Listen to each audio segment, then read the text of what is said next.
Welcome to the first lecture in this series. It really is lovely to see everyone again. It's like having a whole lot of friends who come and visit me. I really look forward to talking about things that actually I find passionately interesting. All right, what I want to look at today is exploring times in what I'm going to consider the long 19th century. Now, when I'm going to talk about the 19th century, you'll be surprised insofar as I'm going to be talking about the French Revolution. But I'm going to really talk of the 19th century as though it exists from the time of the taking of the Bastille up until the First World War. Right? And the reason I'm encapsulating it like this is that this was a time of the beginning of extraordinary rapid change, which really ushers in the modern era. So, in other words, this is a time of great tumult, of turmoil, and what I'm going to look at is the way in which dying regimes or old ways of thinking and being give way to new ways of seeing. And this ideology, in many ways, struggles for representation, struggles for symbolism, and what I will be looking at is the way in which clothing, in particular fashion, takes on a very, very great importance at these pivotal moments of history. And I'm going to be looking at three women who, in many ways, by their lives and by their style and their interest in fashion, encapsulate these tumultuous times and either rise and fall by their ability to adapt to this symbolic representation. I'll be looking at, particularly today, we're going to look at Marie Antoinette, whose entire life is something like a costume drama in many ways, and who makes the radical mistake, in many ways, we're not going to personalise it very much, but she attempts to represent herself as a private person, as an individual, and not as a queen. And in many ways, by entering the realm of fashion, she brings down this idea of the eternal nature of kingship.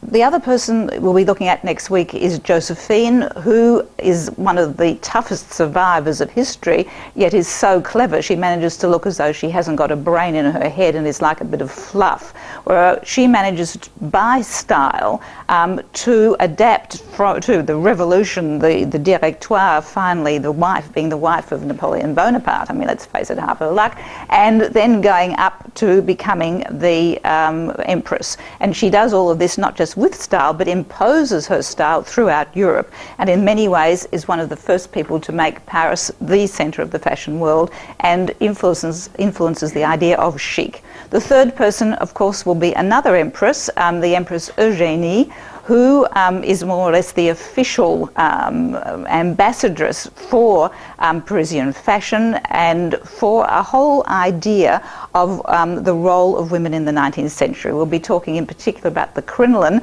and what it means in terms of its monumentality and its terms of attitudes towards women's bodies. But today I want to talk about Marie Antoinette, a fascinating life this is. So Marie Antoinette, really, we see her caught in this sort of glittering image of the guillotine, all right? We see her life virtually from backwards. She has remained the queen, or just the queen, the tragic queen. But we now are used to this cult of icons. You know, we're used to the Princess Di's and the Paris Hiltons and all of this. We understand these people who live a fictitious life, which has little to do with their real existence. Marie Antoinette, during her own lifetime, was the subject of great ambiguity, of hatred and desire and fact and fiction. And she attempts, this is the first point I'm going to make. I'm actually making 3 points which will guide the way in which I'm going to look at this lecture. So this first point is that in this obsession she has with her own representation, she attempts to give herself countenance or create an image of herself in a court which denies her. All right, she was married into the Bourbon regime to produce an heir. She has a husband who really literally doesn't know what to do, and so for 7 years the marriage is non-consummated, which is very important at the time, because the only role that a queen had was to produce an heir. She had no rights or no status in herself. She doesn't produce an heir. The other people in the court, as we'll talk about, there's all these different factions that absolutely hate her. But no, the queen had no real role of her own. And the spending, the immense spending, which was usually, the court was criticised for, was usually the mistresses that produced all of this spending. But the court was supposed to spend, because basically, when we're talking about a time of the divine right of kings, the royalty was not just physically remote from the commoners, but existentially as well. All right, this is a time when the king is identified with France itself. So Marie Antoinette, by going into this extraordinary sort of series of costume dramas that, as we'll see, that she goes through, comes down from that remote existential plane of being royalty into the Parisian life. In other words, she goes from tradition and timelessness into fashion, which by its very nature is a series of changes which takes place in the present. So she goes from timelessness to the present. In other words, she loses the essence of royalty. And once she has done that, it means that royalty is just like everyone else. She no longer is defending her caste, and she can be disposed of, and the king can be disposed of, just like anything else. Do you see what I mean? All right, so by searching for individuality, by creating her own private persona, she will, to a certain degree, and this is what I'll be arguing, bring down the Ancien Regime. All right, she will bring down the symbols that were one of its strengths. Now, the other thing that I want to argue is basically the way in which Marie Antoinette was treated. This is the last image that we have of her by David when she is taken to to be executed. She's no longer a queen, as you can see, and I'm going to sort of say that in many ways there is much more to the humiliation of Marie Antoinette than meets the eye. The king, of course, who really embodied all of the powers of the time, wasn't treated in this way. He had to be removed because royalty had to be removed. In actual fact, the queen had no status apart from just being his wife. She didn't have to be executed. She didn't have to be removed for the Republic to exist. But she was treated much worse than he was, and finally, at the final execution, she is not taken in a closed carriage. She's allowed to wear royal regalia. She's in an open tumbrel, stripped and in the most appalling sort of situation. Why was she humiliated constantly like this? Well, a feminist historian has sort of said that their misogyny is very much to do with the way in which she is treated, and fear of powerful women at this crucial time of this turmoil and the end of an old regime. And Dano Goodman says the crucial political and cultural contests were enacted on the very body of the queen. Marie Antoinette's sexuality, fertility and fashionableness were a pretext for fierce debates about gender, class and power.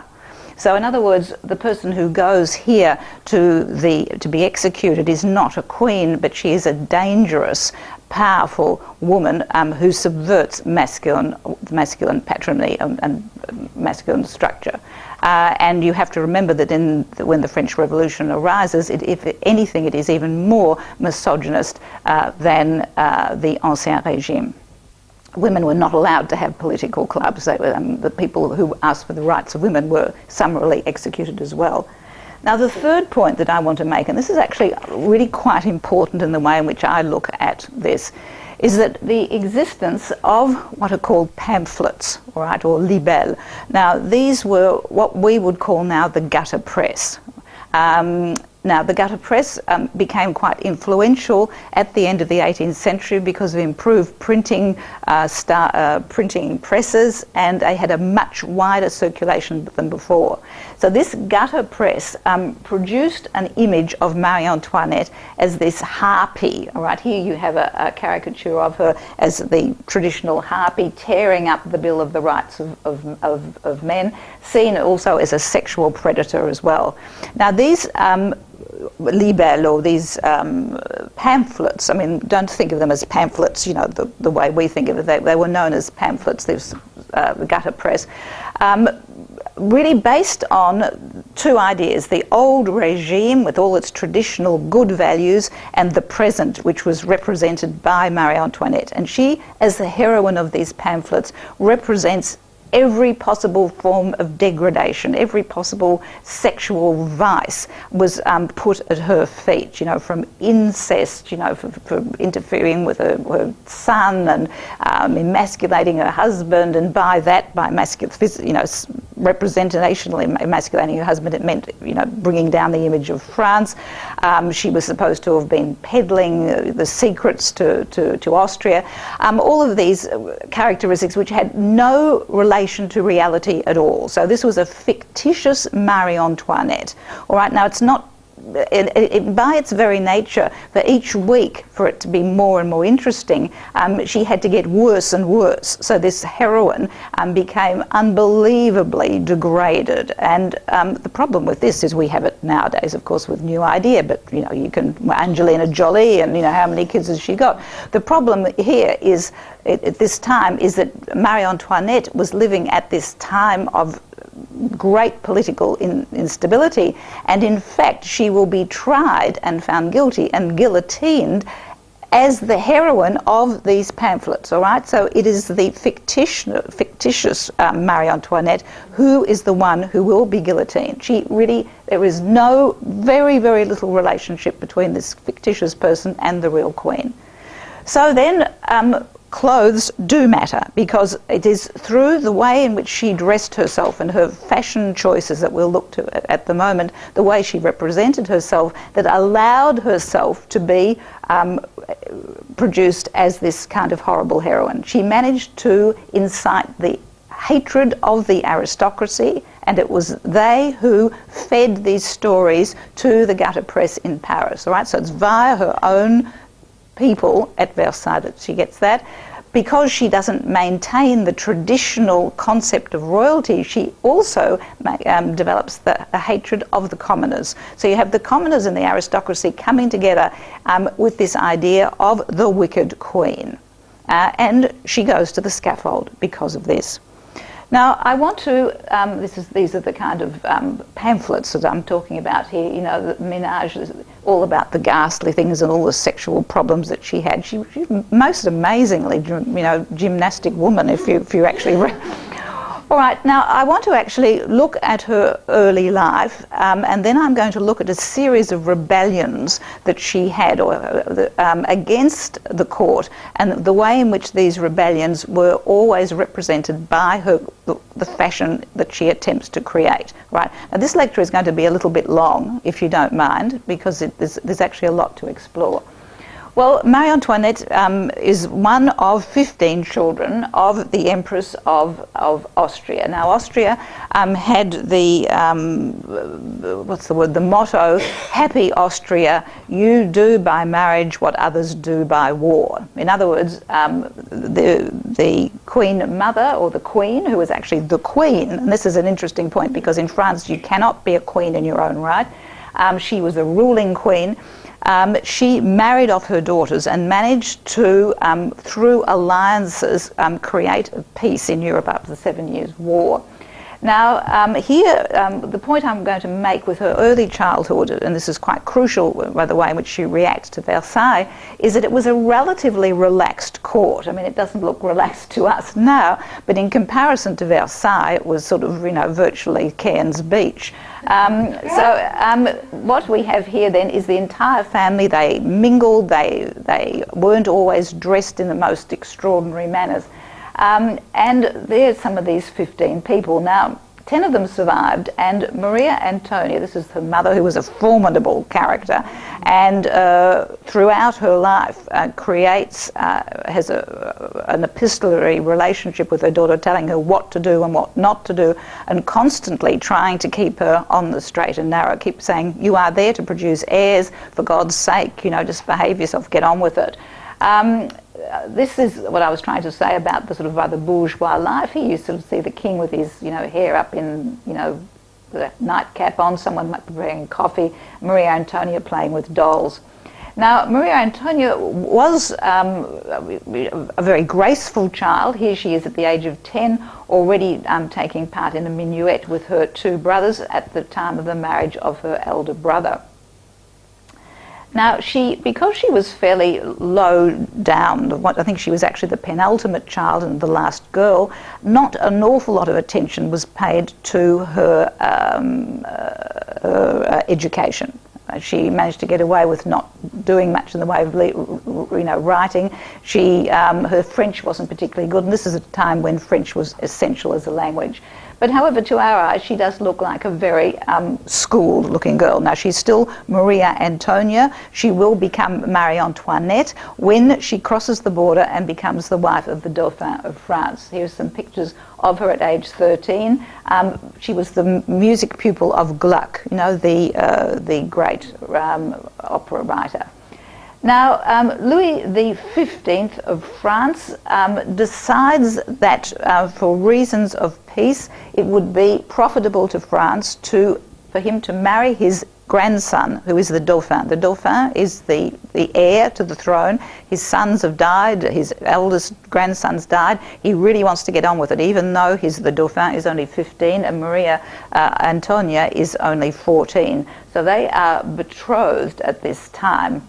Now, I was going to say that in fact, they weren't betrothed. He was going to betroth his son to her elder sister, who unfortunately died of smallpox. And with this huge nursery, the Queen looked around and found, look, I've still got another daughter upstairs in the we'll send her off to France instead. So by now you've got her sisters scattered throughout Europe. So this is a portrait of her at the time she was betrothed to the Dauphin Louis. She's only 13. The Queen was extremely worried that she wouldn't be acceptable to Louis XV because he wanted several portraits. He wanted to know what he was getting. And he wanted someone who would look French. All right, we don't want any of these foreigners, thank you, at the court of the Sun King, which is at Versailles.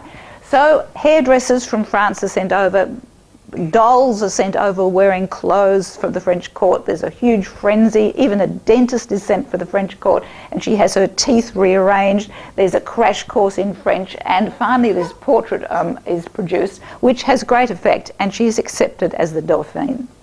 Now she marries this poor fellow who has always been brought up to hate the Austrians, and this is a real problem. I mean, it's the same thing with the Austrians who were brought up later on to hate Napoleon, and they find out they end up being married. And so for most of his life, apart from the fact he's incredibly shy, rather bookish, and certainly probably not particularly sexually interested, on top of that he has to marry this little Austrian girl, and it takes him about 5 years before he'll even give her a peck on the cheek. Which is, of course, great contrast to his grandfather, who was, the womanizer, the Casanova of Versailles. So now, what happens already to the body of the Queen? The body of the Queen does not belong to the Queen, and this is the important point that we're going to have to make, and the mistake that Marie Antoinette makes. All right, she thinks that she can control her own image. What she dresses, she's not. She represents royalty. She represents the king. She isn't royal herself, but her royalty goes through her body. All right, so here she is as a little Dauphine. Now, when she actually comes across in her carriage to be married to Louis, who will become Louis XVI, she is on an island between Austria and, would it be Austria? My geography a bit challenged here. In France there is a river, and on the island she is divested of all of her clothes, right down to the last thing, and she is then stands there stark naked. And this doesn't matter. Modesty is of no importance. The fact is the foreignness has to go. She then is dressed in French clothes by the ladies in waiting of the French court. All right, and these dresses that were taken away were copies of French fashions anyhow, worth millions, studded with diamonds. No, not good enough. And she then also takes on the name of Marie Antoinette. She's no longer Maria Antonia. All right, so this girl now is confronted by the grandeur of Versailles. Right? Now, although she is an archduchess, she is not ready for the incredible formality and strict etiquette of the court of Versailles. Now, the Hall of Mirrors, I mean, most of you know this. It was extraordinary at the time when mirrors, cost millions of dollars, the equivalent of millions of dollars to construct. You had this glass, this idea of representation of the royal king. Now, Louis XIV had moved to Versailles and had constructed this persona for himself, which was that of being the Sun King. So he had this image of himself belonging to cosmology, and the palace itself was supposed to represent his divinity. All of the gardens, for example, all of these incredibly structured gardens swing into perspective from one point in the palace, which was the bedroom of the king. This was when the sun rose, Apollo, the god of sun, rises, and when the sun goes down, again, the garden goes into obscurity. All of the symbolism, the fountains of the rooms relate to the king. So this is this idea of this space which was very different to any other space. And the regal nature of royalty was maintained in this way. Now, Marie Antoinette was not at all used to this, and not at all used to the etiquette, which was the kind of structure of the way they lived, was the same as a kind of architectural structure of the building which maintained royalty. She had audiences the morning, her toilette, she was taken out of bed and then stripped and then had to be dressed, and people would come in, the people of the aristocracy would have vied, to be invited to the toilette, and would come in and, according to rank, be allowed to hand her clothing. So someone would be just about to hand her chemise, and then someone of higher rank would come in, and so the chemise would go all the way back and given to the other person, come in just about to give it to Marie Antoinette, and someone else would come in. And she would sometimes spend half an hour standing there stark naked waiting for this sort of, game of one-upsmanship to abide. Now, she hated this, as you can imagine, but for us, of course, it appears absolutely strange, whereas for the French, this was perfectly normal. The Queen was not someone who had a right to a private life, all right? She was a public figure. And you have to remember also that the French conception of royalty was that, okay, they lived in this incredible palace, but because the king was the incarnation of France, all his subjects could literally come and see him even when he was eating. So provided you could actually have a sword, and if you didn't have a sword, they give you one at the entrance. It's a bit like at the Melbourne Club, if you haven't got a tie, they'll give you one or something to come in. You could come in and watch the king eating at the Grand Couvert, which was called. So the king had this, and his queen had this sort of pantomime that he had to go through, which was the external representation of his divine right to rule. Now, in this court that she finds very difficult to come to terms with, she is going to be beleaguered by a whole sort of series of little groups who hate her. not because of what she's like. I mean, it's what she represents. Well, first of all, you've got the king himself, who is Louis XV, who was very, very taken with this pretty young Dauphine, and she was considered beautiful. She had, even though by our canon she probably isn't, blonde hair, blue eyes, pale, lucent, luminous skin was the fashion of the day, and she fitted exactly into this ideal, and she was also quite slender. So Louis XV was very taken by this 13-year-old. I mean, he was taken by most things. And he, at the time, had this ghastly royal mistress. I mean, you can see it, Madame du Barry, who was basically a prostitute who'd sort of managed to make it up the ranks and into the king's bed. And as royal favourite, had a lot of power at the court. Now, this was an important point, that the royal mistresses had actually more power than the Queen. The Queen was only supposed to bear children and not interfere in any other way. So many of the ministers at the court were her favourites, had been placed there by her. Now, Marie Antoinette decided that she wasn't going to have anything to do with this woman. She thought she was a prostitute, as she was, and so wouldn't even speak to her. So this was a real problem. It meant that she had all the du Barrys against her. The other group that she had against her were the aunts of Louis XVI. In other words, these are Louis XV's maiden sisters, and he had a whole lot of them. Some of them were in convents, but these were two of them, Madame Victoire, and Madame Adelaide, the daughters of France. Now, these ladies hadn't married. They were frumpish old, unstylish ladies, but they decided that they were going to take Marie Antoinette on and use her as a pawn against the royal mistress. And they would not force her, but she's only 14, and get her to do certain things that they wouldn't want to do openly themselves because they'd lose face. In the end, they turned very much against her, and they were the origins of many of these horrible stories about her lesbianism, what she'd done to her son, and all of the rest of it. So that's another group. The other group who hated her and who many of these people wanted to destroy the Austrian-French alliance as well. If they could get rid of Marie Antoinette, they could get rid of that alliance. And also they desperately didn't want her to have an heir, because once she had a child, that would consolidate her position and consolidate the position of Austria. All right, so you have two of the brothers, this is actually the same one, the Comte d'Artois, who will become Charles X later on. Now, these two brothers were constantly manoeuvring to get rid of their own elder brother, who was, a quiet, bookish sort of man. And the other group was the king's cousin, the Duke of Chartres. Now, he will become the Duke of Orleans, and during the French Revolution manoeuvres very much to get rid of the king. In fact, he votes for the guillotining of his cousin, hoping that he will be installed as a constitutional monarch himself. In actual fact, he comes unstuck as well and goes to the guillotine. So these were these powerful lobby groups that she had to deal with. And so she dealt with it by deciding that she was going to act as an independent woman who could do what she wants. But before we look at what she did, I want to look at actually what was the role of a queen.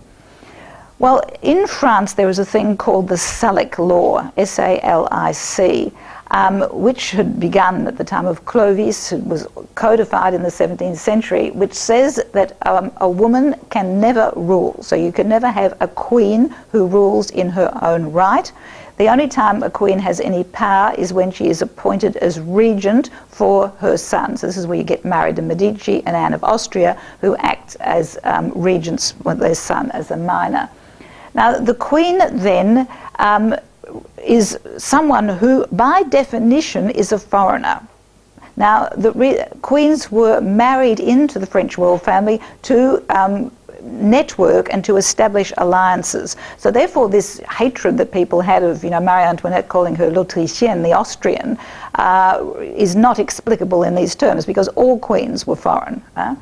The queen really was simply the first subject of the king. She did not partake of the royalty of the king. All right, he was had been descended from this dynasty, had the divine right of kings, which is not shared with her. So when they marry, there's not this sense of becoming one body. She simply becomes the first citizen, or at least the first subject, or the most important subject of the king, owing allegiance to him as a husband and as a king. Right? So her role is, for her body, is it is through her body that the line of male kings will be produced. And once she has produced a male heir, to some degree, she is dispensable, all right? And this is why you get the role of the great mistresses, who then become the confidant and the sort of sexual playmates of the kings, and have their own sphere of interest. Now, Marie Antoinette is going to actually go outside that, because Louis XVI, not only was he not interested in his wife, he wasn't interested in anyone else either. So therefore, she had a strange role, because she was sort of the favourite, his favourite as well, and she got all the funding and all of the money that would have gone into these other mistresses. Now, getting back to the role of queen, these children that she will mother are called the children of France. All right, les enfants de France. So they're not even her own children in many ways. So it's a very strange relationship that she has. Now, these portraits, and I'm going to talk very much about one particular portrait. This is the portrait of Maria Lesinska, who was the queen of, the long-suffering queen of Louis XV. I think she had something like 8 girls, all Mesdames de France, and he finally said that's Mesdames the last. And she did what anyone else would do. She sort of played a lot of cards, gambled, and became a pious Catholic. So there really wasn't much else to do. But this image of her, which is a typical royal portrait. Now, even though she wears a very bouffant dress, and you've got very bouffant type furniture, the queen here is represented as a pillar of strength, all right? You have the verticals here, the vertical here, and the vertical here, and the body of the queen is a very stable structure in the middle. That's the first thing. She represents royalty. She represents royalty. She's not royal herself, all right? She is only a subject of the king. The second thing that's important in this portrait is the lavishness of her costume, all right, and the lavishness of all of the drapes and the whole room. Now, at the time, elegance, the concept of elegance, was equated with richness. The fact that a great many people had worked to make you look like this enhanced your own standing. So elegance then is important, but not in itself, only insofar as she represents royalty. Now, she here is looking at us, but the reason that she has any status at all is because she is under the gaze of the king, all right? Now, this portrait would have been a pendant to another one of the king over here. You would have got the king with the sort of the muscly leg, all sort of muscle, whereas women are absolutely immobile, all right, in these portraits. But she comes to life, or her space is dominated by the gaze of the king and by her royal connection to the crown. All right, so this is her only claim to royalty. It's a sort of subsidiary one. All right. Now, Marie Antoinette, when she's painted by Vigée Lebrun in 1788, already she adheres in many ways to these ideas. All right, you have Vigée Lebrun, whom we'll talk about. We have the enormous sort of wealth of the costume. And I do have to sort of come back to this time and time again. People sort of, the popular idea is that, people rebelled against Marie Antoinette because of her excessive spending. Well, she did spend huge amounts, but it was expected of royalty to do that. I mean, one of the reasons she comes unstuck is because she has herself painted in a very simple dress, and people are appalled that royalty can do that. You had to maintain your rank, and you did it by excessive spending and consumption, right? Admittedly, she went over the top, but that really wasn't the key to the problems. All right, so she here represents royalty as well. Here she is sort of in a very stable situation with her head in this column here. Even the sort of Vigée Lebrun has played down the excessive frills of this very frilly dress by having just 1 or 2 tonalities. You've noticed it's in sort of beiges and pinks, and she looks away in many ways over here, the way the other queen did. All right, so this then is quite important, the role of the queen. She must maintain her rank by the way she appears, right? The queen is simply what she looks like. Now, we're now going to have a look at Marie Antoinette's rebellion against this system of representation and against the way that she is being perceived at the court. Now, this actually is, there's a book actually by Antonia Fraser, I don't know if any of you have read it, called Marie Antoinette, and she actually uses this image on the cover, which is a pity because, in fact, it's actually not of Marie Antoinette. This is actually a painting, in the last 2 or 3 years it's been discovered, of Maria Josepha, the one who died of smallpox and who was replaced by... Now, you can actually see it. If you actually look at it enough, you can see that it's not Marie Antoinette. But that's what I'm really looking at here, is apart from the elegance and the studied freeze of the gestures, all right? This idea of royalty being frozen for all time as it should be traditionally. You don't want royalty to be having the normal sorts of, movements of others, right? The very studied action of the hand is important. But what I'm looking at here is this stomacher, or this corset, which is called the grand corps.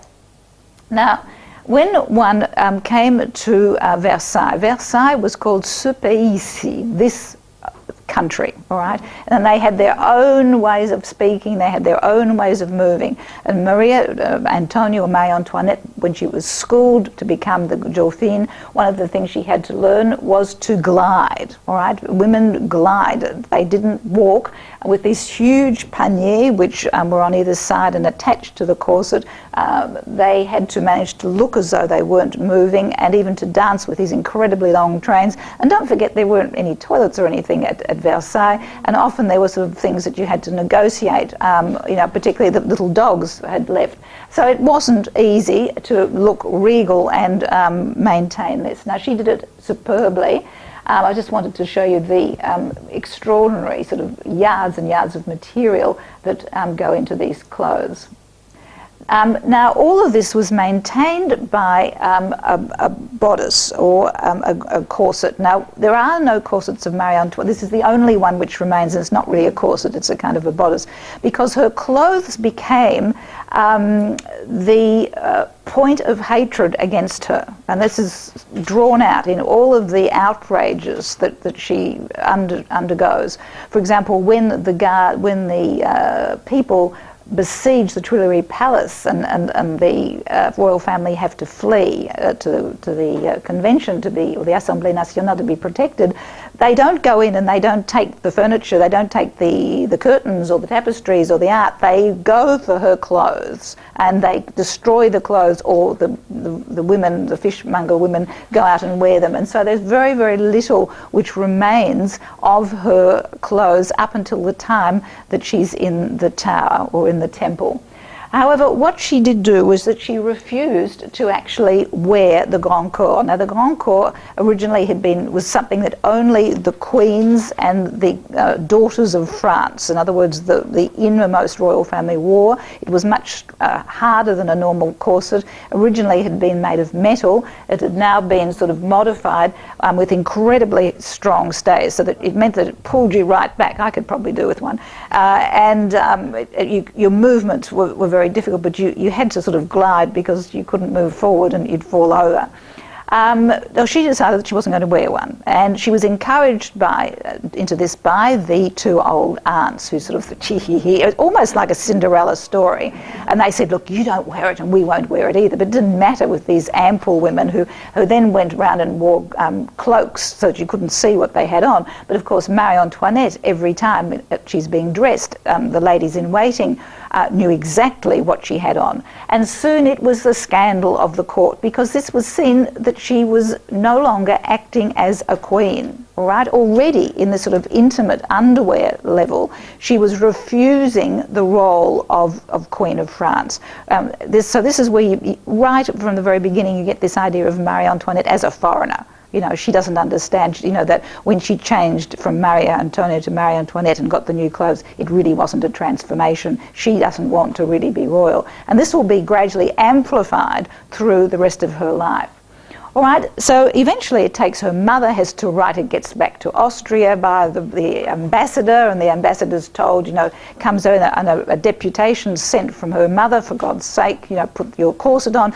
They couldn't actually get her alone because the two aunts constantly were in her company, and so they had to get her virtually as she slipped out to get onto her horse. The ambassador races in, grabs the stirrup and says, put your corset on. And it becomes a grand affaire d'etat, all right? The nobles are outraged at her refusal to be like them. So this then is her first rebellion. She will eventually go back and wear the corset. She was told she was misshapen if she didn't have it on, and it would diminish her chances of conceiving as well. I mean, you know. But these are the shoes that people wore, quite high heels for the time. Now, the second rebellion is that you have to remember that she is now in a precarious position, all right? She she's been at the court for about 4 or 5 years. She has no children. It doesn't look as though there's anything on the way. And, of course, everyone knew when the king came to her bedchamber because they managed to construct, the royal favourite had managed to construct a building site in the middle of Versailles, so the king had to move out, and therefore, if he wanted to come to the queen's bedchamber, he had to go through the main salon or Apollon where all the courtiers were waiting. And, oh, there he goes. And they knew how long he was there, and it really was a rather difficult life. And even when you gave birth, you had to give birth in front of a huge group of courtiers to make sure that it really was the child. She nearly died, actually, of asphyxiation. They had to break the windows to allow her to breathe. Well, the second rebellion then is going to be, she decides that she's the tedium of life and the etiquette, this structure that she has to undergo physically with the corset, but also in the, the way in which she has to behave is so awful. She decides she's going to start riding, teaches herself how to ride, and all the way through you see she's a very courageous, innovative sort of woman, unfortunately pays for it. And decides that she's going to ride with the hunt, which was, women did that, but they actually didn't actually hunt. They used to actually usually go along in a carriage and then have the picnic and all of this sort of thing. Well, she actually then designs her own clothes, and this is again something that is quite interesting, and she will later on get a dressmaker who will work with her. And of course this then references the riding codes of the cavalry in Austria. So this really again wasn't a good move, right? She's referencing her foreignness. Women wore these sorts of clothes, but she decided that she was going to, this is her for hunting, but she was going to go even further. I'm just going to go forward. And designed an outfit where she could ride with the hunt and ride, as they call it, as an Amazon, in other words, straddling the horse. Now this was considered the utmost indelicacy. This was supposed to be gynecological dynamite. It was already fragile. She might not produce an heir as it is, but doing this would be the end of that completely, and it was supposed to be bad for your complexion. I don't know. I mean, all right, so not only does she straddle a horse, but she also develops a uniform, an outfit which has breeches. Now, a woman to be wearing breeches is literally wearing the pants. This was extraordinary. Women, of course, were side saddled. It meant they couldn't ride very well because, of course, you'd fall off. They had long dresses, which were really quite dangerous, getting on and off a horse. Now, what is of interest here is that she then has a portrait of herself done, all right? So she's not just going to, do it on the side as a bit of a hobby. She presents an official image of herself as a masculine type of woman, and this is going to be one of the basis of the accusations against her, that she's a lesbian. All right, that this is in the pamphlets. She's basically out there to sort of emasculate the king. She's got scorn for him because she's much more interested in women, and it starts with this.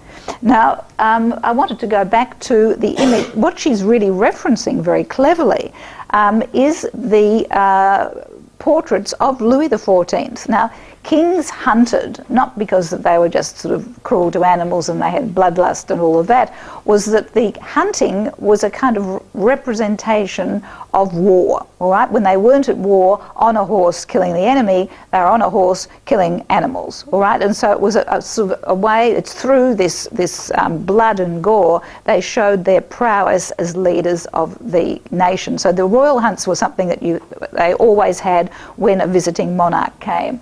So therefore she's taking on this image of Louis XIV. It's really quite an interesting one. So she's attempting to link herself to the monarchy, but in a very, very strange way. Her mother, of course, is absolutely appalled, you know, for God's sake, get on with having an heir, look, you know, try kissing your husband and this sort of thing, don't get off the horse. And is very, very dismayed by this. Now, however, Marie Antoinette refuses to bow to her mother, and this is really quite interesting. Even though she's only about 17 or 18 at the time, she already is her own woman, and she says, well, Mama, you know, it might be bad for my complexion, however, I do have access to the king and to Louis XV, the king's grandfather, when I'm hunting with them, and that's something that I don't always get at court. So Maria Theresa, her mother, gives in on that one. And Marie Antoinette sends her mother a painting of herself as an Amazon, you know, the Amazonian women who were the great warriors. So here you have her with the cocked hat, which is in basically a male outfit. Well, the third rebellion is going to be on the level of her hair, the pouf, which is, it's about hair, Rose Bertin, her couturière, and this idea of let them eat cake. I mean, it's really interesting. I mean, one of the things that we know about Marie Antoinette, or, you know, is the let them eat cake. And does anyone know anything about Louis XVI? No, nothing. All of the sort of hatred around the execution of the king and queen relates very much to Marie Antoinette and these ridiculous pamphlet stories. Well, Marie Antoinette was extremely bored at court, all right? When she wasn't out riding, she now surrounded herself with a coterie of young people, and she discovered Paris. Now, there was, of course, Paris and Versailles. Louis XIV had removed himself from Paris because he saw it as dangerous. There was he wanted to isolate the nobility at Versailles. However, by the time of Louis XVI, all of Paris had become the sort of cultural centre of the world. There were all the operas were being written, there were concerts, there were plays, great sophistication in dressing, intimate gatherings, which were totally different from what it was like at Versailles with its outmoded sort of structure and its old clothes and its old way of behaving. And Marie Antoinette adores going into Paris, and the Parisians are amazed to begin with their queen arriving amongst them. And originally, and for 3 or 4 years, this is greeted as a kind of not just a democratic move, but how wonderful to be able to see our queen. She took it a bit far. She used to picnic in the parks and so on. But anyway, this was what Paris was like. You had these intimate little rooms, all right, in comparison to those enormous rooms that we had at Versailles. So she'd go to costume balls, she'd go to the theatre, she used to stay, check in at the Tuileries Palace and then off for these wonderful times where she would meet some very handsome young men. Now, this is when she will patronise Gluck against, was it Rossini, who was also, no, it wasn't Rossini, who was another one of the Italians who was writing at the time. And it's quite interesting that this is Iphigénie en Tauride, which was written by Gluck, and it was patronised by the Queen. And this is after the revolution has gone through, and you'll see that he's been called, instead of Sir Gluck, he's now Citizen Gluck, and all of any kind of royalty, royal signet has been crossed out, and you've got République written in there. So they wanted to eliminate any reference to it. He also wrote dances and minuets for her. And it's when she's in Paris that she will be introduced to Rose Bertin, who was possibly the first couturière who creates this idea of Parisian chic. Now, Rose Bertin was a commoner, and that's a really important point to make. She's come down from Gascony, she'd come from very humble beginnings, tough as old nails, very innovative. Not a particularly good-looking woman either, but very savvy business sense. And she'd managed to set herself up in the Rue Saint-Honoré, not far from the Palais Royal. And she was patronised by the long-suffering wife of the Duc de Chartres. And what she had was a shop called the Grand Mogul, the Grand Mogul, and it was a shop of sort of frippery, of accessories. She didn't actually design the dresses, but she designed the bits and pieces to go on them, and the hats and the shawls and the wigs and the reticules and the shoes, and had yards of material. And eventually some of the people from the court would come, they'd sit down and be spoilt by Rose Bertin. Now the Queen hears about this and decides to patronise her. And the scandal here will be again that this woman then becomes so important in the life of Marie Antoinette that she will be invited out to twice a week or even 3 times a week to Versailles. She has the inn to the Queen's toilet. Now, until then, you had to be an aristocrat of I don't know how many, generations, and you had to be presented at court. And suddenly you've got this woman who's a dressmaker who has access to the Queen. The Queen also manages to allow this kind of marchand de mode, as they're called, to have their own guild. They don't have to work with tailors anymore. So she interferes with the economy as well to get her own way with Rose Bertin. Rose Bertin will remain with her and will even be designing clothes and dresses for her when Marie Antoinette asks for a mourning gown at the death of her husband when Louis XVI is guillotined. Now, with her also, she will then be called derisively the, Minister of Fashion, and they sort of say that, she's got more power now than the Minister of Foreign Affairs, because it's Marie Antoinette who always has the ear of the king, and there's no royal mistress.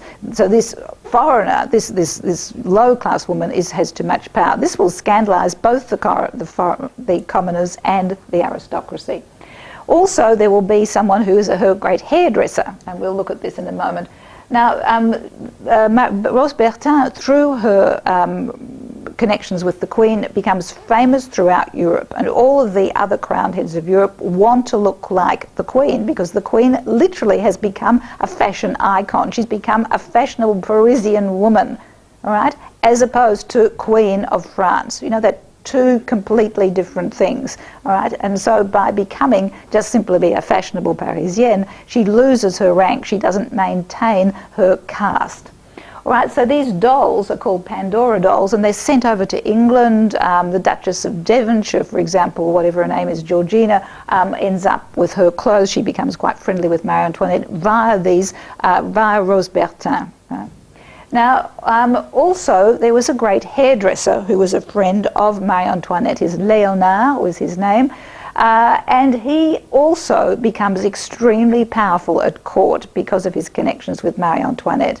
And he is going to be responsible for this development of these so-called poufs. Now, the pouf was a hairdo which had pieces of rubber padded inside the hair. The hair was pulled back to an increasingly high level, all right? So by the time we're going to look at the middle of the reign of Marie Antoinette, the hairdos are about 3 foot high. So your hair, it's under a structure which is powdered and then covered in flour. I'll come back to that flour in a moment. And of course vermin get in there. It's really awful. But anyway, she starts out with a royal portrait of herself with one of these poufs. Now, Léonard will end up playing quite an important role. As you know, the Queen attempts to escape from the Palace of Tuileries with the king, and remember, is caught at Varennes. And the reason she's caught is because the person who was masterminding it was no one else but her hairdresser. And of course was very unreliable, a very sort of vain man, and in many ways one of the reasons that the escape failed was because of Léonard. But at least she knew he was loyal to her. Now, this is Marie Theresa writing to her daughter. In the same way, I can't prevent myself raising a point which many gazettes repeat all too often. It's the coiffure you use. They say that from the forehead up it's 36 inches high, and with so many feathers and ribbons to adorn it. You know that I've always thought that fashion should be followed moderately without ever exaggerating them. A young and pretty queen who is full of attraction doesn't need all these follies. On the contrary, the simplicity of your adornment will show you off better and is more suitable to the rank of queen. In fact, Maria Theresa was so worried about it that she sent her son, the future emperor of Austria, down to tell Marie Antoinette to, heaven's sake, do something about her hair. The brother is appalled when he sees it, and he says, "Madame, that hairdo is too light for a crown," which is an interesting statement. Here you can see these getting higher and higher and higher and adorned in the most extraordinarily rich way. Now, there were variations of this. You had the pouf à la grand-mère, which had springs in it, which meant you could wind it down when you saw your grandmother because she'd be furious at what you were wearing and so on. That didn't catch on.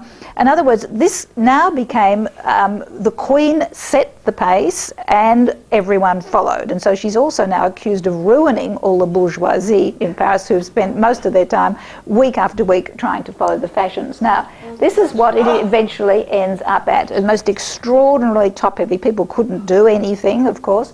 And this is how you had to get through doorways. Now, it actually meant that the face, by the time you actually, this you can't even see the plumes that came out of the top, the face actually is the midpoint of the construction. You get the crinolines, the face, and then this thing going up about 4 or 5 feet. Now, people, of course, couldn't get into carriages, all right? So what they had to do was you had to sort of go along with your head out the window, or you had to kneel in the carriage, which, of course, was very difficult with a panier on, but anything for beauty.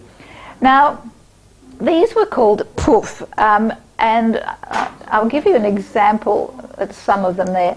This is someone actually trying to go to bed at night. It's not even a caricature, this is exactly what it was. You can see how high this is. It was covered over at night. Someone up on a ladder trying to put this on. They developed wonderful sort of diamond-encrusted scratches, head scratches, because you could imagine what it was like. And people, of course, had to sleep sitting up. You couldn't possibly lie down. So I don't know. You must have... No wonder people were cranky sitting up.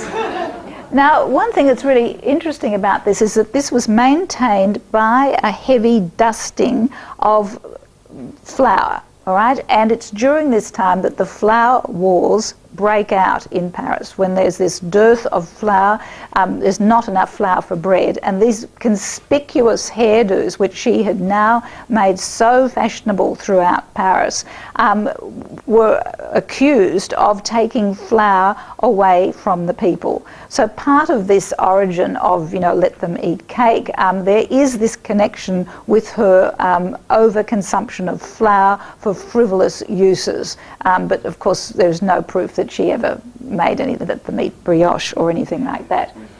Now, what is really interesting here is that the hairdo now becomes a centre of commentary, of passing fads. And this is, I emphasise again, this descent of royalty from eternal time frame into the fashion time frame, which is a series of things that change, was a disaster. The hairdo now represents what is going on at the time. Now here we have a hairdo à la Belle Poule. Now the Belle Poule was a warship which was used by the French. The French intervened in the American War of Independence on the side of the Americans, and it is the French warship which defeats some of the British. So Marie Antoinette comes out with the hairdo of the Belle Poule, which this is the ship, which a miniature of the ship. So you have the ship with the cannons, little people on the deck, and so on. Another one that she will have will be when she manages to persuade her husband to be inoculated against smallpox, and he survives, which was probably just amazing. And so she initiates a hairdo with inoculation. So you've got, you know, needles and people bending over. You have hairdos with absolutely everything. You know, someone dies, so you have everyone goes into sort of funerals with the little, you know, people and horses going across your hair. Sometimes she actually then had the fashion of vegetables, and so she went through, I think there was a vegetable glut, and so she had vegetables all through her hair. And you get in the gazette of the paper, oh, you know, vegetables are so chic, I will never wear flowers in my hair again, just vegetables, and so on. It gets to the most ridiculous situations. But again, it's the most, again, Marie Antoinette not acting as a queen, but acting as a fashionable woman and setting the pace, being her own woman and spending a fortune doing so. Now, she literally becomes a fashion icon, and in the gazettes, which are produced at the time, you see that the person who is advertising the dress is actually Marie Antoinette. All right, so she's not a queen. She's a Paris Hilton. Do you know what I mean? It's really quite an important thing. There she is again, showing off the clothes. All right, now by now she still hasn't got a dauphin or a child, and this is the most profound of all her rebellions, and which will eventually be constantly used against her, and a reason for the fall of the Ancien Regime.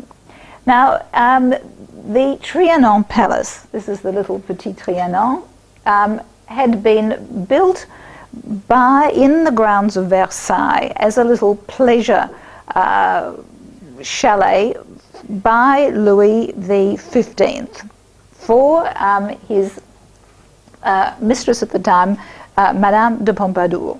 And he used to go there on his walks around the garden, and it had been built with very low ceilings.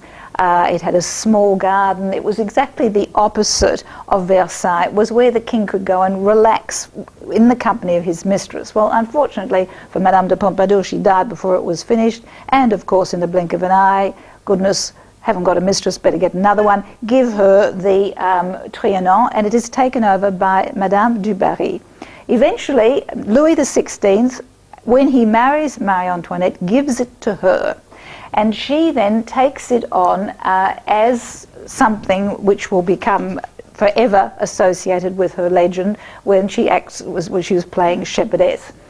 All right, now she does something again, which is I'll just go on to look at this person here, which is really quite amazing. Now, Jean-Jacques Rousseau, the great Enlightenment thinker, was very influential in the development of gardens and this idea of the return to nature.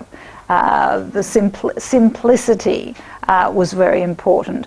Now, Marie Antoinette adheres to many of the teachings of Jean-Jacques Rousseau. She even attempts to breastfeed her own children. And it's very ironic that she adheres to the ideas of one of the writers of the Enlightenment, who really are the creators of the ideas which will create the French Revolution.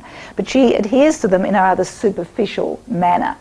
And so what she does is attempts to go back to nature by spending a fortune, absolute fortune, creating these little chalets and little farmhouses. So there were several of these actually, these little hamlets which were actually built around the Versailles area.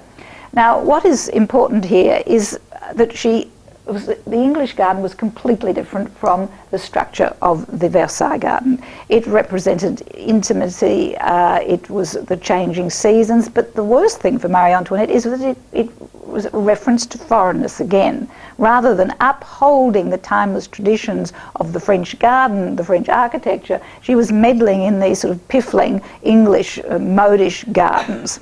So this, of course, wasn't a good idea. Now, she then began to live there more and more. Now this, of course, was an escape from the rigours and the tedium of Versailles. But it undermined, again, ideas about royalty. Now, again, I've told you the important thing about royalty was that the Queen was accessible at all times to all people, that she had no right to a private life. And suddenly the Queen disappears for days, if not weeks on end. Not only that, she excludes, because it's only a tiny little place, she has her own little in-group whom she takes with her. And the majority of the courtiers who spent their life jockeying for position and paying, to even be at the court, are excluded. And so there's hatred and jealousy, and again, this will be a source of those libelous stories which go through to the pamphlets and to the gutter press. She will also spend a fortune attempting to make this look simple. I remember reading on the weekend something about Dolly Parton. Someone accused her of money, and she said, "My goodness, it takes millions to look this cheap." Basically the same thing sort of happened with Versailles. When she would have a party, there'd be 23,000 lanterns. She had mirrors that would come down of the windows so people couldn't peek in. And so there was all this fantasies about, goodness gracious, what went on in the Trianon. Now, what she does do is that she establishes a female domain. Versailles, I suppose, was dominated by men, and so she actually owns the Trianon. The cipher, she has her own cipher. Everything is MA. The king doesn't exist there. This is Marie Antoinette. So that's very important. He's invited, so it's her domain. And she has her own livery and so on. And she invites her very close friends, the Princess de Lamballe. All right? Now, she was a foreign princess. She's actually, I think, of Italian origin. Again, beautiful in the looks of the time. She's fair and blue eyes. She is invited there. And the Duchess of Polignac. Now, the scandalous, sheets sort of say, because she's excluding men, she's sick of the king, she's already had it off with the king's brother, there's incest from that, and now she's exhausted the king, she's exhausted the brother-in-law, so now, the uterine furors of Marie Antoinette was the title of these things. She's now grabbed all these women, and here you have these pictures of her in this lesbian relationship with the Duchess of Polignac. And here we have another painting of her. Now, Marie Antoinette just sort of laughed at all of these things and exacerbated it by making the Duchess of Polignac the tutor of her children and lavishing immense amounts or salaries on her. And this, of course, is what the king traditionally had done with his royal mistresses. But here you've got the queen lavishing it on her friends. So this was seen again as subversion. Lesbianism was called the German vice. And she was then known not only as a sort of, as someone who was sexually predatory, but also no woman was safe. Now, in the meantime, there was a handsome young Swedish officer who's the only person who doesn't seem to appear in any of these pamphlets, and is probably the only person that maybe she had an affair with, Alex Ferson, who is quite possibly the father of one of the children. But he will stay by her, and he will help to try and organise the rebellion, to free her from the tower. These are pictures of what goes on.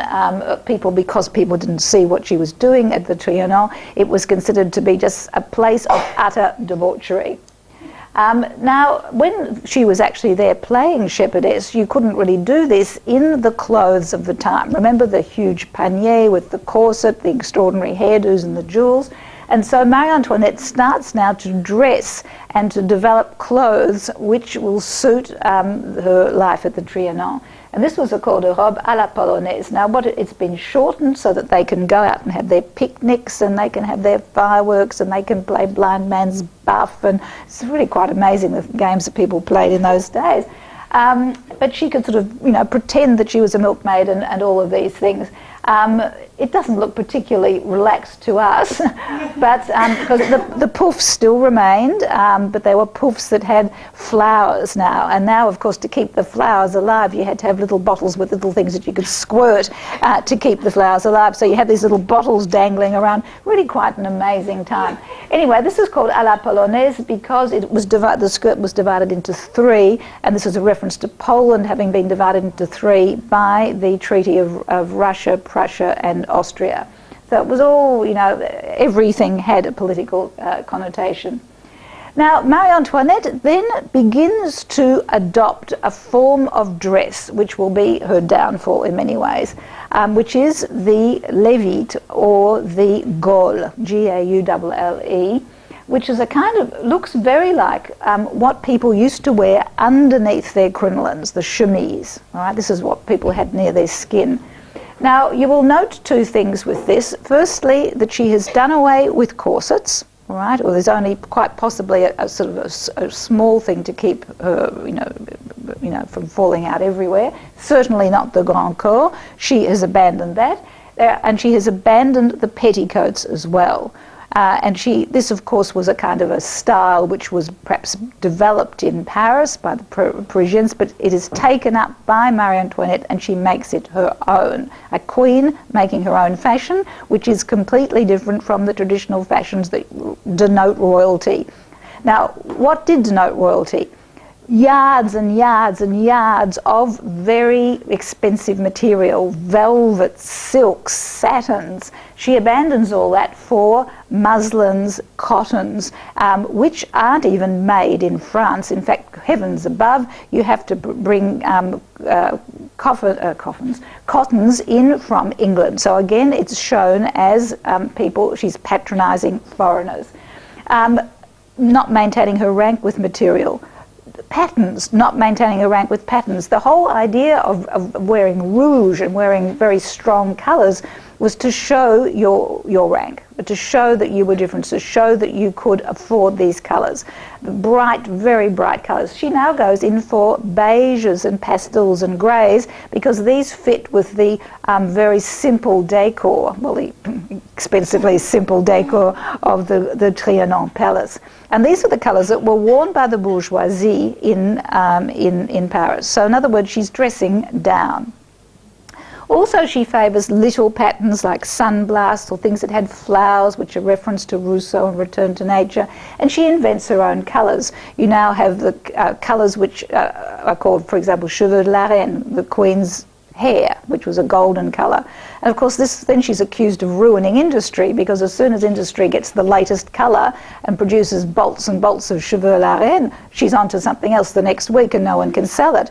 And then she goes on to, when she finally produces an heir, she has a colour called caca du dauphin, the dauphin's poo. Then you have another one which was called Louis XIV, XVI came in and said, goodness, what's that purple? It looks like a squashed flea, and the word for a flea is puce, and that's where you get puce. Puce comes from that. So then you have, belly of a flea, backside of a flea. And again, all of these things which week after week after week or month after month, new colours, all right? So there's this idea of fashion, which is the idea of change. Now, this was considered scandalous. She began appearing in Paris not in traditional royal clothes. Now, by this time, the Parisians were used to seeing her with the ridiculous outfits. They were fed up with the fact that she is not a queen. Now, this is the Elizabeth Foster. Remember the Duchess of Devonshire's friend or whatever, also wore these clothes, very popular in England, and in fact it is via the Pandora dolls that the English aristocracy to begin to dress like Marie Antoinette. So here she is now, dressed up like this. And of course the scandal is that if you're dressed like this, I'm sorry, I'll pass over that one quickly, is that why is she dressed like that? Because she can quickly pull up her skirts and have it off with anyone and everybody, all right? So the whole idea was this, no matter what she did, it was this relation to her sort of sexual depravity. So she's a lesbian, she's an adulteress, she's an insatiable nymphomaniac, she's a pedophile. I mean, they could not think of inventing anything totally incongruous. Well, she actually does patronise women in the sense of being a patron of the arts. I'm sorry, I'm going as fast as I can. And she takes as her official portraitist a woman who is Elizabeth Louise Vigée-Lebrun, who will become one of the great portrait painters of royalty at the end of the 18th century. You get the portraits of all the Russian aristocracy and so on by Vigée-Lebrun. Now, Vigée-Lebrun, again, as you can see, is dressed here. She's producing herself as a painter. Well, that's okay. She is a normal person. But she begins to collaborate with Marie Antoinette, and this is the portrait, right? This is the one which will create the scandal and which sort of coalesces everything that people, all layers of society have against Marie Antoinette. So this is a portrait which was shown at the Salon of Marie Antoinette. Now cast your mind back to those portraits that we had of Marie Antoinette as a queen and the royal portrait. Remember, the queen is only regal and royal insofar as she is referenced by the king. What do we have here? We do not have one reference to the king. We have no reference to royalty whatsoever. We don't even know where she is. I mean, it's possibly even in better light. You can't really see, is it a garden? Is it the inside of a room? In fact, it's not the portrait of a queen. It's the portrait of a fashionable woman. It's a portrait of me, Marie Antoinette. It's me as an individual and not as a subject of the realm. And she does this by pulling herself in very much closer to the viewer. You'll notice that she's only the bust upwards. There's not even the rest of the clothes, which are supposed to represent regal nature. Now, do we have anything particularly regal at all? Not at all. She is dressed in this gaule, this chemise. Right? Now, people who didn't understand fashion at the time thought that the queen was appearing in her underwear, because this was what the chemise originally was. So this produced an absolute scandal. But the scandal was even greater than that. It was set in the Salon. The paintings of the Salon were about moral rectitude. This painting would have been, amongst other paintings of Virginius killing his daughter for having been raped by a general, you know, Brutus beheading his sons for having betrayed Rome. You know, the ideas of heroism, of military feats, of tradition, of the greatness of France. And here you've got this woman in her underwear. So who is the queen? It's the queen of what? It's the queen of the Trianon. And what does the Trianon represent? It represents unbridled sexuality. It represents a refusal to be a queen. All right? Now, not for 1 minute did Marie Antoinette want to not be a queen. She just wanted to be a private person for a certain amount of time, which was not in the scenario when you sign up as Queen of France. All right? So she was seen by all and sundry as this foreigner who had never really understood what Frenchness was about, who was betraying the king, betraying the nation, right, and really should be removed. Now, she has gone along in many ways by producing herself and allowing this portrait to be painted. She is fueling and verifying that gutter press, all right? She's giving an official representation of the way she appears as the heroine of the gutter press.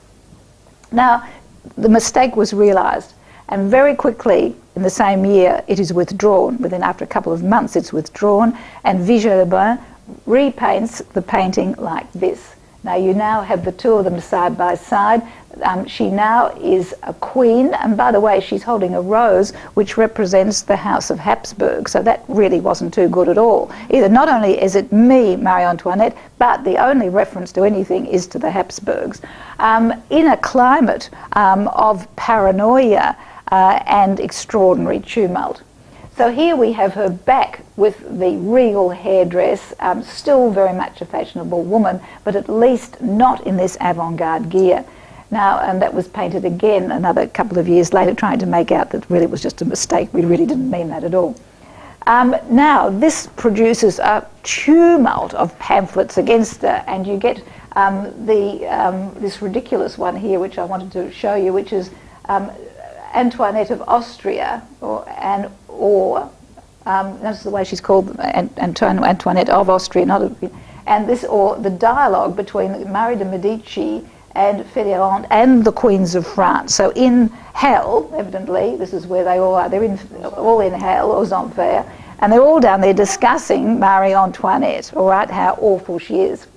And this is to serve as a supplement and to everything which has so far appeared about the ghastly life of this princess.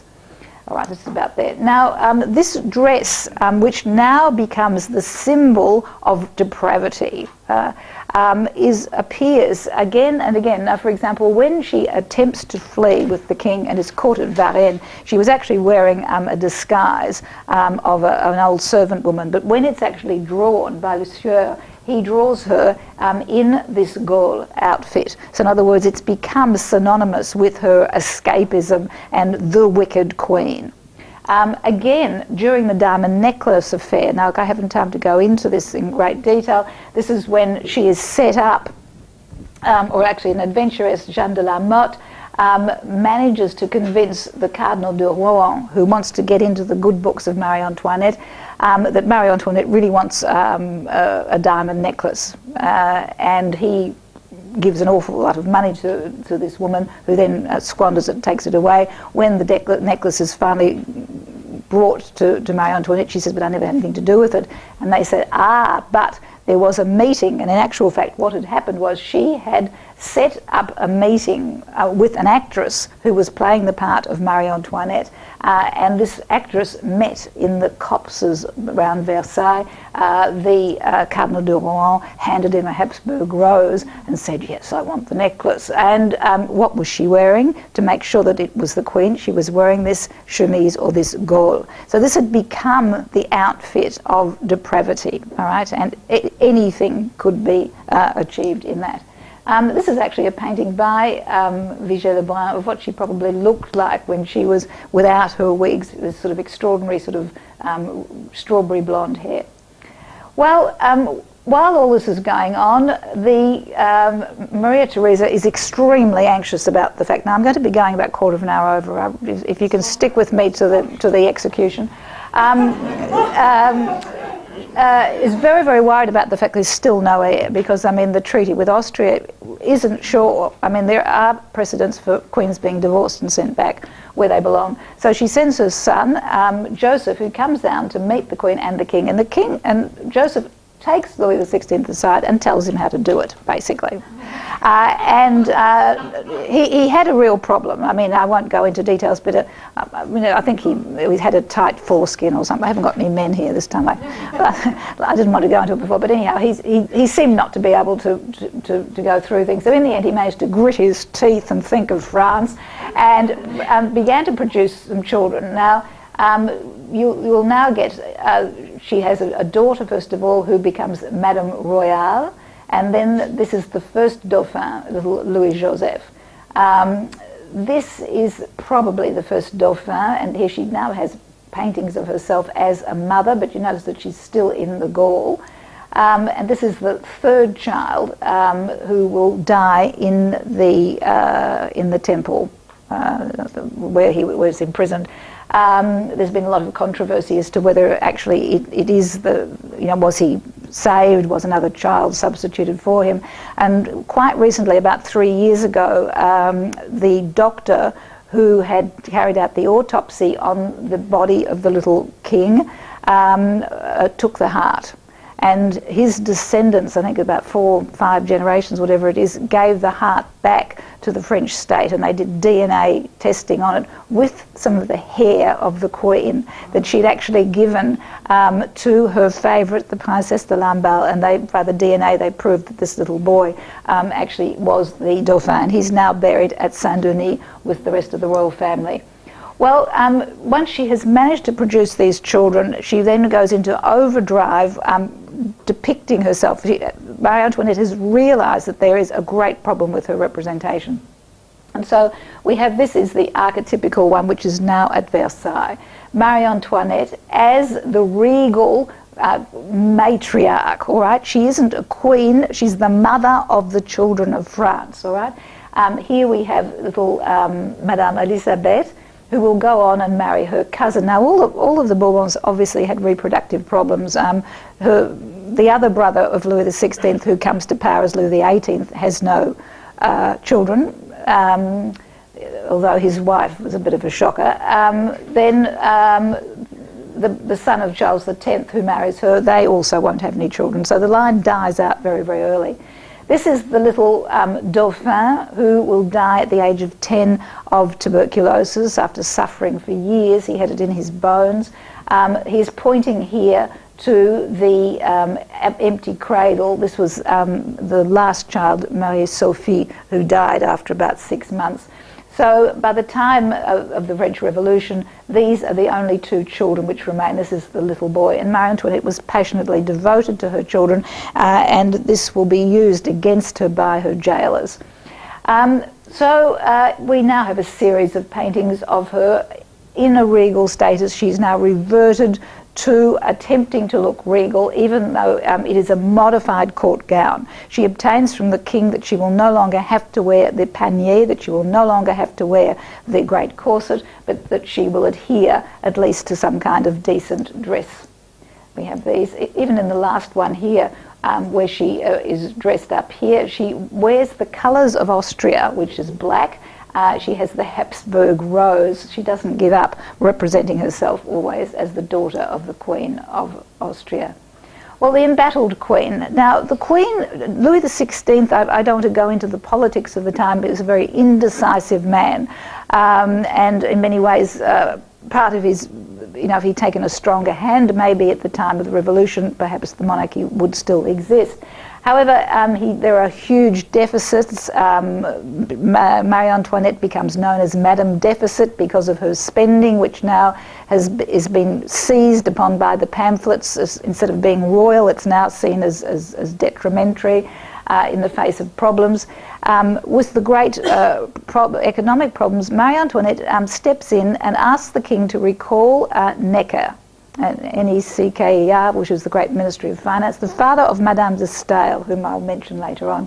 And Necker convinces the king to call the États Généraux, which is the 3 states, the aristocracy, the clerics, and the commoners. And this was to discuss how taxation should be carried out.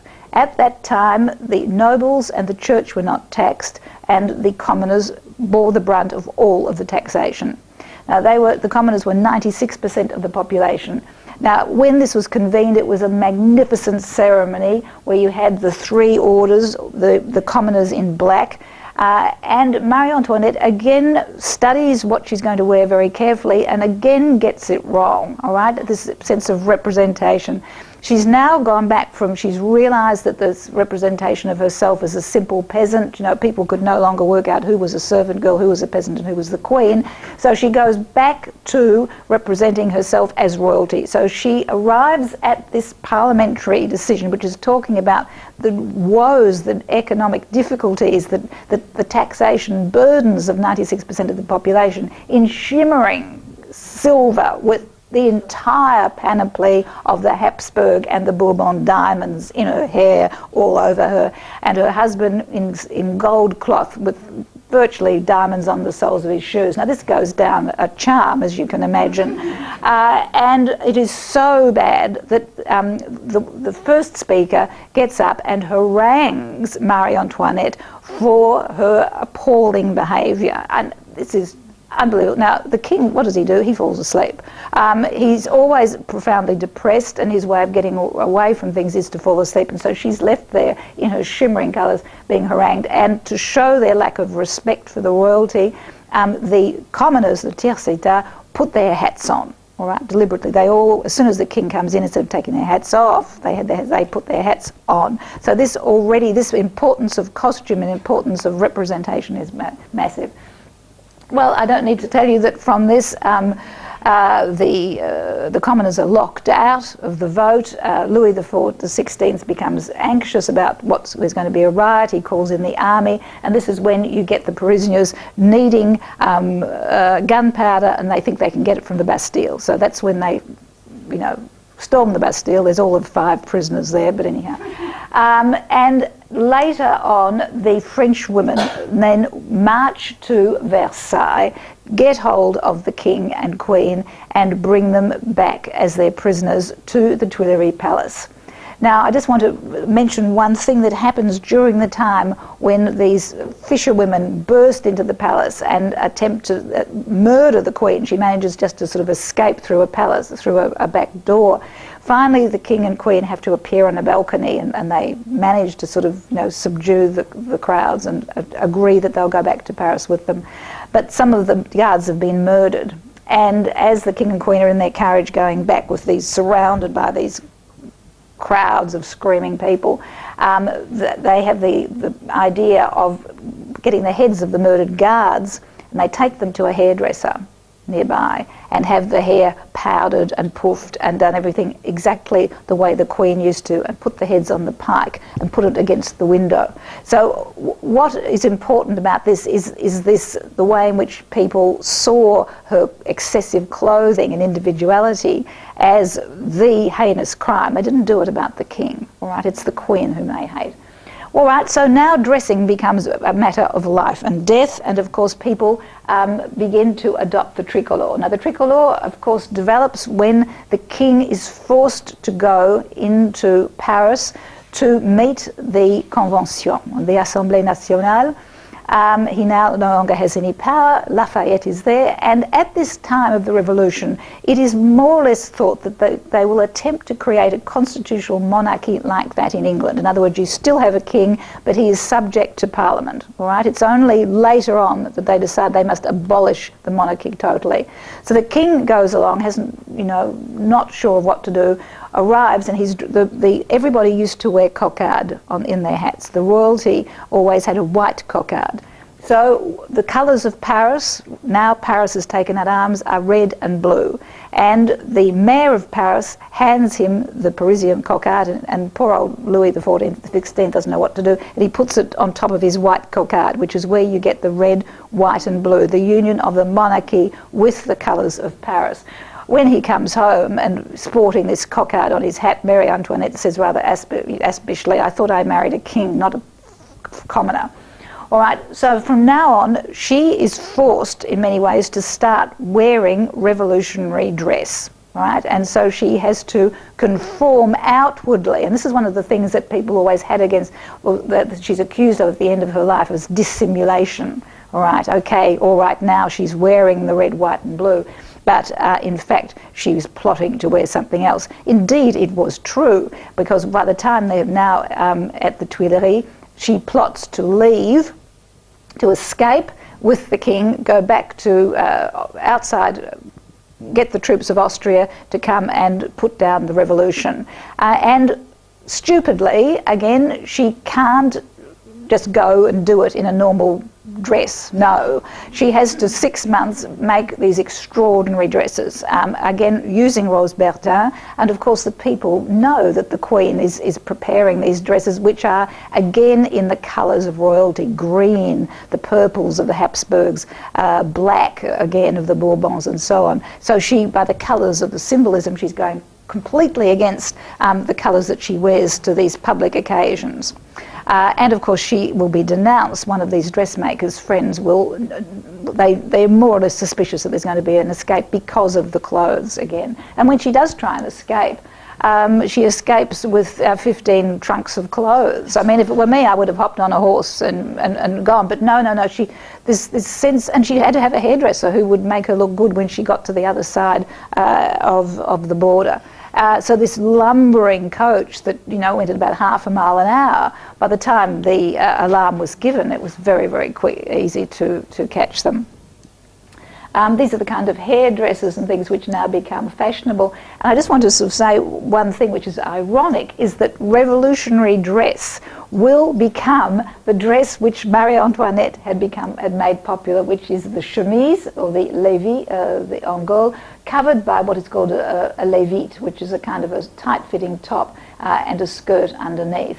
And it becomes, the idea of virtue to be wearing this simple outfit. It denotes equality, return to nature, and it's fine for the revolutionary, but it wasn't fine for the Queen. All right, we now have portraits of the Queen when she is imprisoned in the Temple. All right, I think I've told you that the crowds besiege the Tuileries, tear up her clothes. She flees with virtually nothing, and she's then imprisoned. And she now wears Habsburg black as well. To our eyes, she doesn't look as though she's too hard up. She still has Rose Bertin working with her. These are portraits of her at the time. Now, in 1793, this will be the year that Robespierre manages to convince the Assemblée that the king must be guillotined for crimes against France. Now, he is given a trial where he is actually allowed to speak and is finally taken to his death in a closed carriage. She is not allowed to sort of see him. They'd lived in these tiny little cells. And after the king dies, she demands to be allowed to wear mourning, which is really quite an interesting thing, because how can you mourn something which doesn't exist? In other words, royalty was supposed to have been done away with. But she attempts to maintain her rank via the mourning clothes. Now, this is a painting of her done by Kutarski, who wasn't allowed to see, was allowed in to see her and then had to come and paint it outside. She now is confined into a tiny little room. She's not allowed to have any jewellery. Gradually they take everything away from her, even her wedding ring. She's constantly being searched. Her underwear is being searched. By now she's extremely ill. She's hemorrhaging a huge amount, whether it was premature menopause or cancer or whatever it was. Her hair had gone white when she returned from the flight to Varennes, when she's caught. The ladies in waiting couldn't believe that virtually in 3 days her hair had gone white. She looks like a woman of about 60 or 70. In actual fact, she's in her mid-30s. To make life more miserable for her, after the king has been executed, there is a riot, and her friend, the Duchess the Princess de Lamballe, is massacred. Her body parts, her breasts and all the rest, are cut up, and her entrails are used for different things to make cocarde. They take her head, and they take the head of the Princess de Lamballe to the woman who will become Madame Tussaud, who already is making wax heads. Now, the whole concept of making wax figurines comes from the heads on the pikes of the French Revolution. This is the first idea. And they take it to her, and she, at sword point, is forced to dress the hair of the Princess de Lamballe, and the masses come along and they bob it up and down under the window of Marie Antoinette, who actually faints. That's not enough. They then take her son from her, the little Dauphin, who is then sort of beaten constantly. She can hear him being beaten. He's forced to wear the Phrygian bonnet and to swear and to deny all contact with royalty.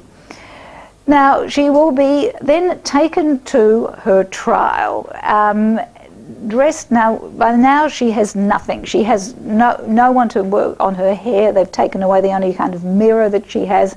She's been given a little bit of underwear, which she now has to wear, ironically, as her clothes. So now she's forced to wear, as her last final outfit, a chemise, which was what she was appearing in that revolutionary, literally, portrait.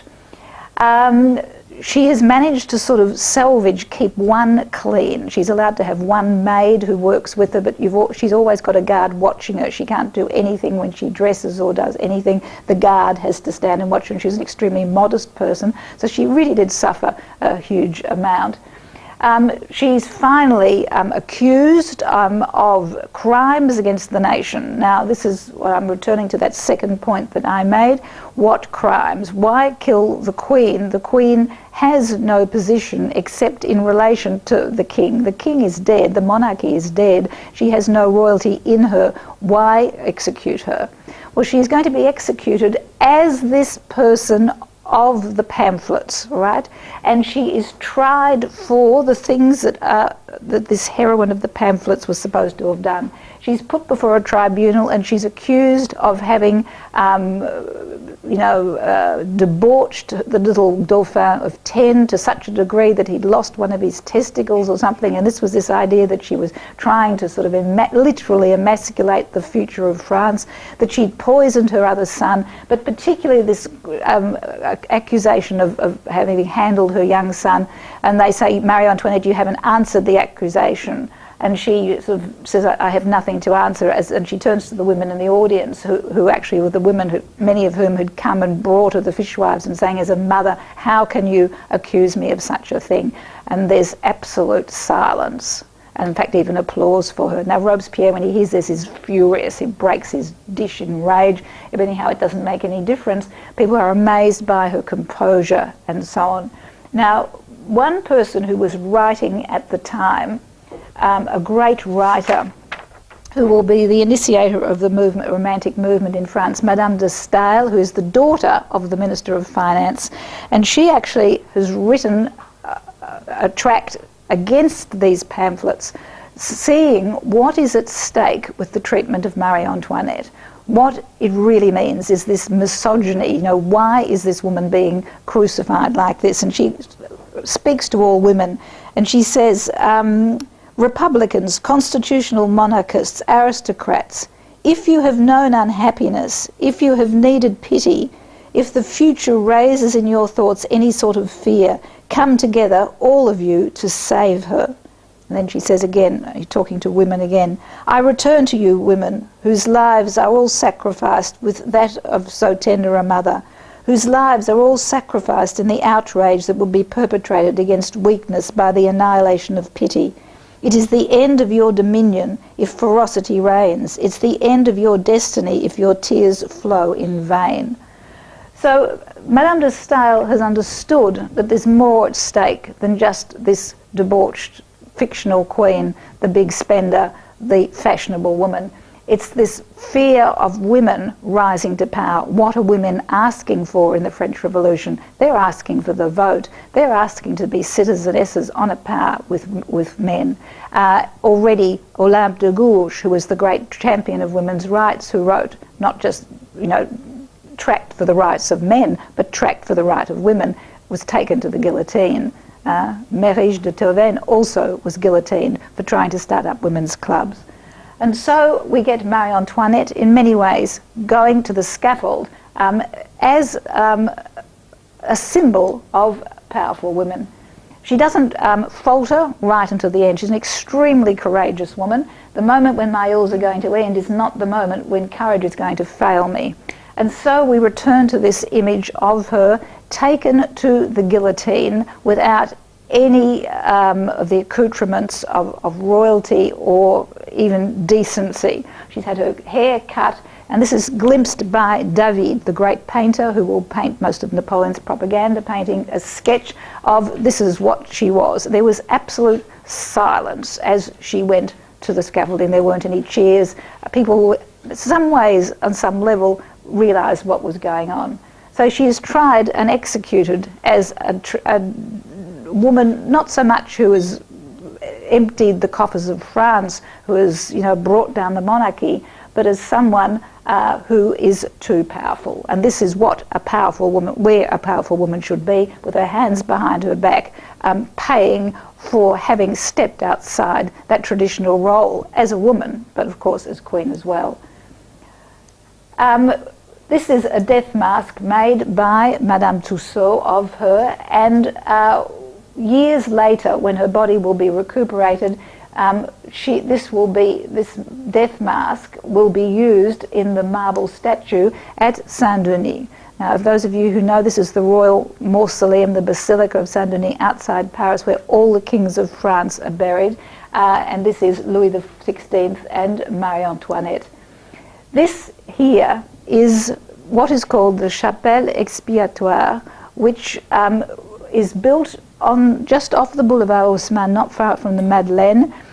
You have to remember that the guillotine operated day and night on the Place de la Concorde, and when the Queen and the King were executed, the bodies were literally chucked into the ditch. The Place de la Concorde used to be more elevated. It's been built up now. Someone actually recuperated their bodies during the night, and in fact they are the bodies of the king, because we now know with DNA.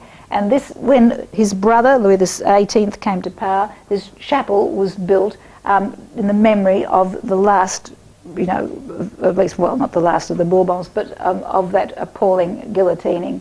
And these little tombs or little chapels here commemorate the Swiss guards who were massacred when the crowds tried to take the king and queen at the Tuileries. What is ironic, and in many ways ironic with the story of Marie Antoinette, is that the Chapelle d'Expiatoire is right next door to the Grand Magasin of Paris, where Marie Antoinette would have been a leading fashion icon. This then is possibly, this is a posthumous portrait by Vigée Lebrun, made in 1800. The way Marie Antoinette possibly would have liked herself to be remembered, her own person, natural, not someone else's woman, but staring right back at us. Thank you.